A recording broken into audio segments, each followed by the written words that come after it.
అప్పుల ఊబిలో కూరుకుపోయి ఉద్యోగులకు సైతం జీతాలు ఇవ్వలేని స్థితిలో బెజవాడ నగరపాలక సంస్థ ఉంది. దీంతో గండం నుంచి గట్టెక్కేందుకు అడుగులేస్తున్న అధికారులు సిబ్బంది జీతాలు ఇప్పుడిప్పుడే ఇస్తున్నారు.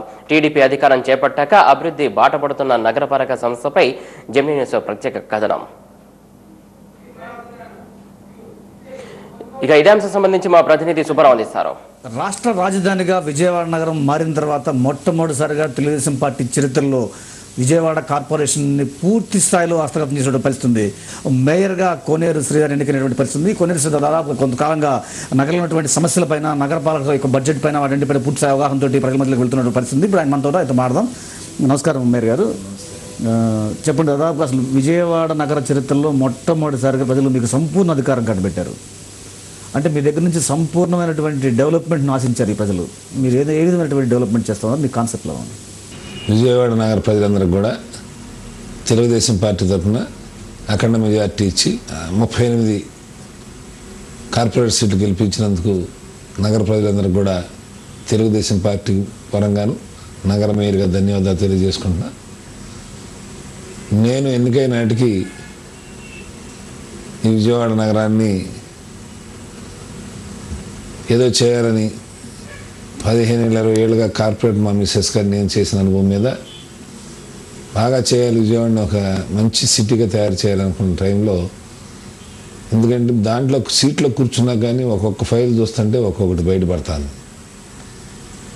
ఏ ఫైల్ తీసుకున్నా అన్ని అప్పులు, అవినీతి, సిస్టమ్ లేకుండా పోయింది. అక్కడ శాంతం, ఎంప్లాయీస్ మీద కూడా అజమాయిషి లేకుండా, ఎంప్లాయీస్కి ఇక్కడ జవాబుదారి లేకపోవటం వల్ల ఆ కాలంలో అన్ని రకాలుగాను 450 కోట్లు అప్పు, 350 కోట్లు బ్యాంకులకు అప్పు ఉంటే 100 కోట్లు పైగా ఎంప్లాయీస్కి అప్పు. ఈ అప్పులన్నీ తీర్చాలంటానికి రాబడి చూసుకుంటే 22 ఆస్తులు తాకట్టు పెట్టేసి ఉన్నాయి. ఇవన్నీ చూసుకుని ప్రభుత్వం నుంచి రావాల్సినవి ఉన్నాయో, 13th ఫైనాన్స్ రావాల్సి ఉన్నాయో, జేఎన్ఎం రావాల్సి ఉన్నాయి. మీరు వచ్చే నాటికి విజయవాడ మున్సిపల్ కార్పొరేషన్ ఖజానా శూన్యం కాదు, దాదాపుగా మైనస్లో ఉన్న పరిస్థితి కనిపిస్తూ ఉంది.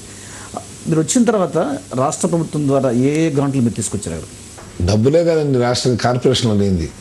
ఓడటానికి చీపుర్లు, రిక్షాలు, బళ్ళు లేవు, కూర్చుంటాకి ఏది లేదు, ఎక్కడ కరెంటు ఇది కట్టే స్థాయిలో లేనప్పుడు ఎన్నికయ్యాం.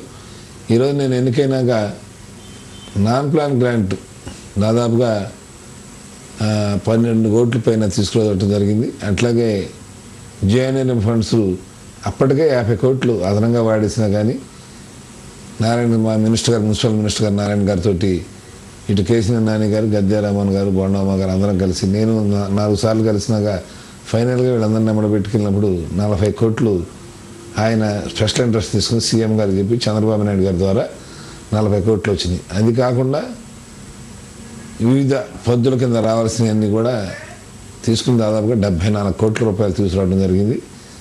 అదే కాకుండా విజయవాడ నగరపాలన రావాల్సిన బకాయిలు కూడా ఏదైనా 110 కోట్లు వసూలు చేయడం జరిగింది. ఒక్క 3 వార్డులో సర్వే చేస్తే 72 లక్షలు పెరిగింది. ఎక్కడెక్కడ రావాల్సినవన్నీ కూడా ఎక్కడ ₹1 ట్యాక్స్ పెంచకుండా ప్రతి రూపాయి తీసుకురావటం, జాగ్రత్తగా ఖర్చు పెట్టడం, ప్రతి జవాబుదారిగా చేయటం వల్ల మొత్తం నేను ఎన్నికైనాక, మేయర్ అయినాక 190 కోట్లు విజయవాడ నుంచి కానీ రాష్ట్ర ప్రభుత్వం నుంచి తీసుకొచ్చాను. ఈరోజు మళ్ళీ ఈ రోజున 15,60,49,000 ఈ రోజునే చెక్ వచ్చింది. మరి ఇది కాకుండా నాన్ ప్లాన్ గ్రాంట్ వస్తుంది. రేపు 13th ఫైనాన్స్లో సుమారు 20 కోట్లు రాబోతున్నాయి.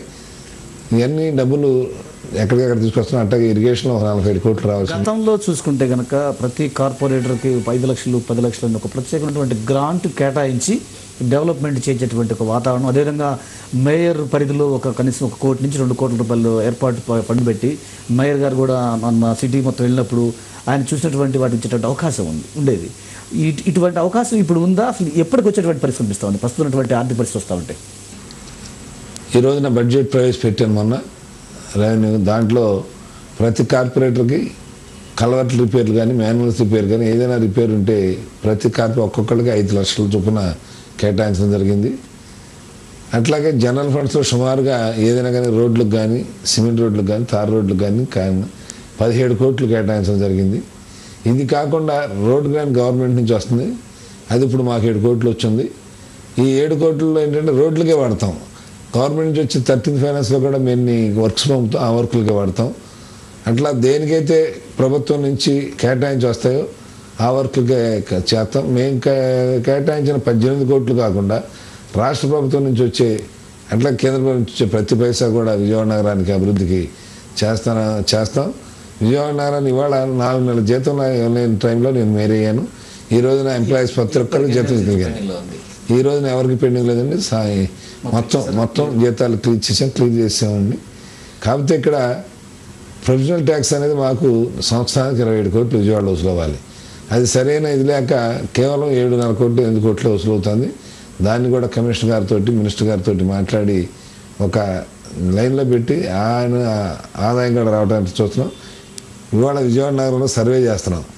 ఇవాళ సర్వే చేస్తే 32,000 ఇళ్ళు సర్వే చేస్తే 7,600 పైగా ఇవాళ మాకు రావాల్సిన ట్యాక్స్ కంటే తక్కువగా ఉన్నాయి.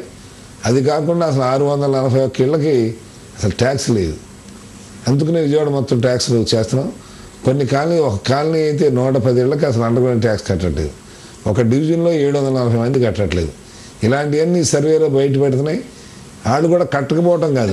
మీరు ఆదాయాన్ని పెంపొందింపజేసేందుకు స్థానికంగా ఉన్నటువంటి వనరులపై దృష్టి సారించారు. ఒక పక్క రాష్ట్రం నుంచి కేంద్రం నుంచి రావాల్సినటువంటి నిధులు కొంత పెండింగ్లో ఉంది, చాలా కాలం పెండింగ్లో ఉంది అంటారు. మరో పక్క చూసుకుంటుంటే కనుక అసలు గృహ నిర్మాణ బాధ్యత అనేది రాష్ట్ర ప్రభుత్వం వ్యవహారం. దాన్ని జేఎన్యూఆర్ఎం పేరుతోటి కార్పొరేషన్ భుజాన వేసుకోవడం వల్ల ఈ కార్పొరేషన్ యొక్క ఆర్థిక పరిస్థితి దెబ్బతినే ఒక వాదనని మీ గతంలో మీరు కావచ్చు, మీ పార్టీ వాళ్ళు కావచ్చు, అందరూ వినిపించే పరిస్థితుంది. ఇప్పుడు కూడా అదే మాట చెప్తానండి. అది కనుక హౌసింగ్ బోర్డు వాళ్ళకి ఇచ్చినట్టయితే ఇవాళ ఈ అసలు కార్పొరేషన్ ఎప్పుడు కూడా ఇలాంటి అప్పుల్లో కానీ తాకట్లు పెట్టడం కానీ జీతాలు ఇవ్వకపోవడంలో కానీ ఎప్పుడూ ఇలాంటి పరిస్థితి రాలేదు.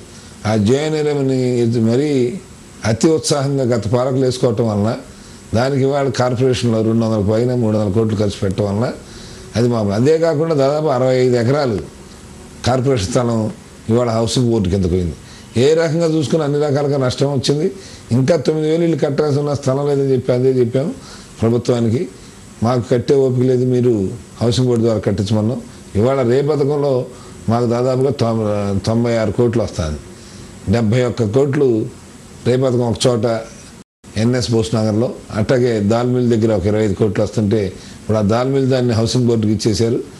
ఈ ఎన్ఎస్ బోస్ నగర్ మట్టికి ఇంకో వారంలో అక్కడి నుంచి ఒక 20 కోట్లు రాబోతుంది.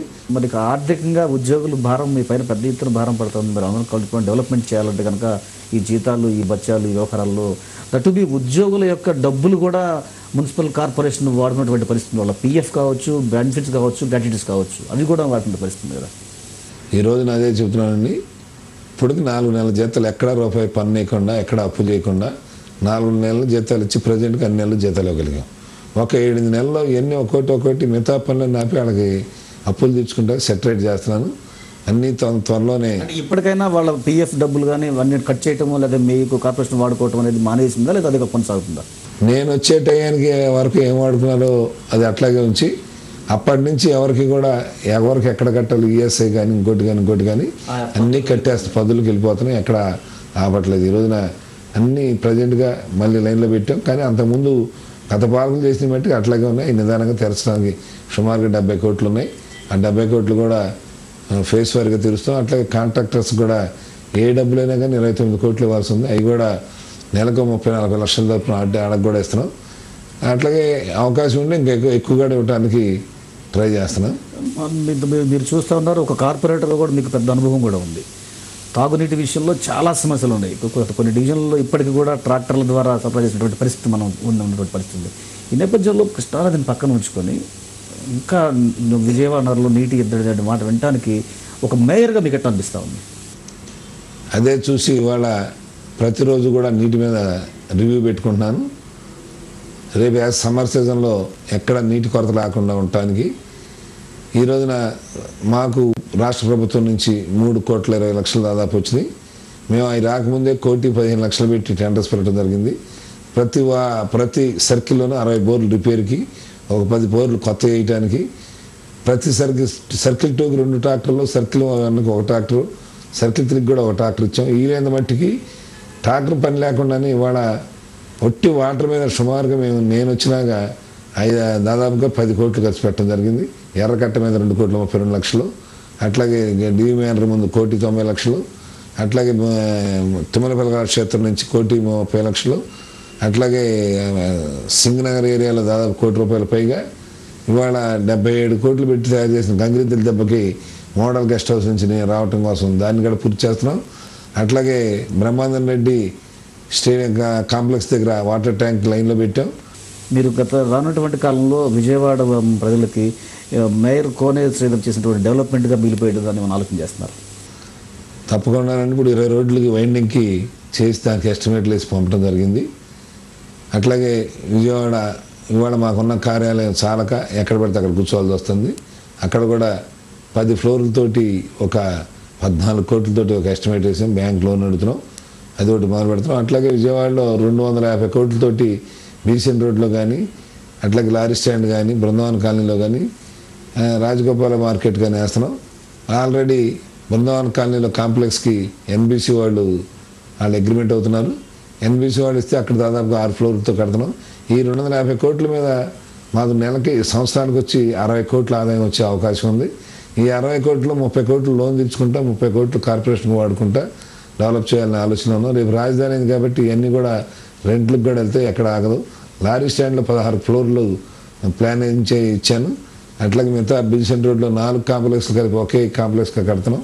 అన్నీ కూడా కార్పొరేషన్కి ఆదాయం వచ్చే మార్గాలు కూడా అన్వేషిస్తున్నాం.